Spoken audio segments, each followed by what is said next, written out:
En este cuadro vemos tres personajes, entre ellos un importante dirigente latinoamericano, ya citado en el título de este video.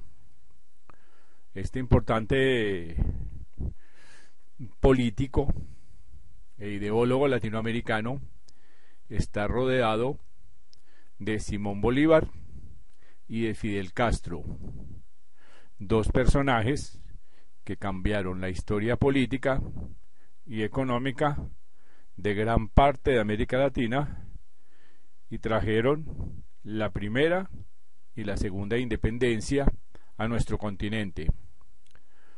En esta nota vamos a analizar brevemente cómo lo hicieron.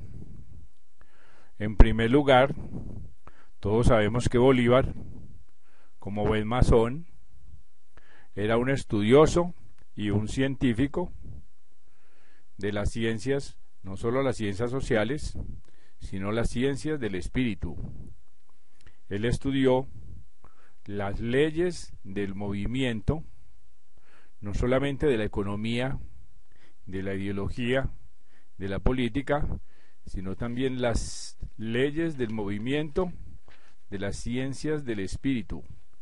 Él fue no solamente un soldado, sino un apóstol de la libertad y de la justicia. Entendió que en América Latina los países ya estaban maduros para liberarse de imperios, no solamente españoles, sino de cualquier otro tipo. En segundo lugar, vemos que Fidel Castro, a mediados del siglo XX, trajo la segunda independencia, porque entendió también que los países ya estaban maduros y podían tener su propio destino, libres de todo tipo de imperialismos, e implantó un sistema comunista en Cuba.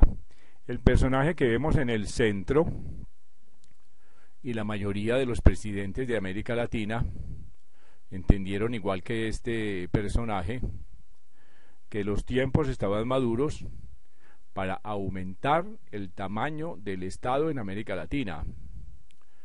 Resulta que a finales del siglo XX la mayoría de los medios de producción estaban en manos privadas y los estados eran unos estados de economías enanas, pequeñas, unos estados limosneros, pedigüeños, que no entendían, que no podían cubrir las necesidades de los estratos más necesitados de la sociedad.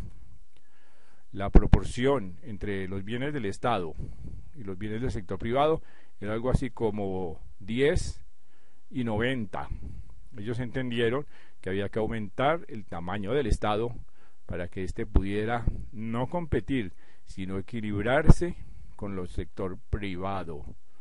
Es así que la mayoría de los países, casi todos menos Colombia, lograron aumentar el tamaño y las finanzas del Estado, nacionalizando los recursos minerales, los recursos del subsuelo, el oro, el petróleo, los minerales, etc.